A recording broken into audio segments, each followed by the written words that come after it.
வாழ்கிற காலத்திலே கர்த்தருக்கு பிரியமாகவும் மனிதர்களுக்கு முன்பாக சாட்சியாய் வாழ். கண்ணை மூடி கண்ணை திறக்கும் போது என் அப்பா சந்தோஷத்தோடு என்னை நோக்கி ஓடி வருகிற அந்த காட்சியை தான் நான் பார்க்கணும். உங்கள் கைகளில் கர்த்தர் கொடுக்கிற ஒரு ஆயுதம், உங்க குடும்பத்தை காப்பாற்ற போகிற ஒரே ஆயுதம் என்ன தெரியுமா? வேத வசனம் ஆகிய ஆவியின் பட்டயம். சொல்லுங்க, வேத வசனம் ஆகிய ஆவியின் பட்டயம் உங்கள் கைகளிலே கர்த்தர் கொடுத்து அனுப்ப போகிறார்.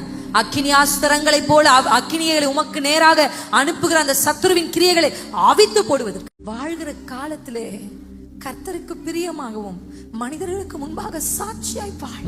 கண்ணை மூடி கண்ணை திறக்கும் போது என் அப்பா சந்தோஷத்தோடு என்னை நோக்கி ஓடி வருகிற அந்த காட்சியை தான் நான் பார்க்கணும். உங்கள் கைகளில் கர்த்தர் கொடுக்கிற ஒரு ஆயுதம், உங்க குடும்பத்தை காப்பாற்ற போகிற ஒரே ஆயுதம் என்ன தெரியுமா? வேத வசனம் ஆகிய ஆவியின் பட்டயம். சொல்லுங்க, வேத வசனம் ஆகிய ஆவியின் பட்டயம் உங்கள் கைகளிலே கர்த்தர் கொடுத்து அனுப்ப போகிறார். அக்கினியாஸ்திரங்களை போல அக்கினிகளை உமக்கு நேராக அனுப்புகிற அந்த சத்துருவின் கிரியைகளை அவித்து போடுவதற்கு.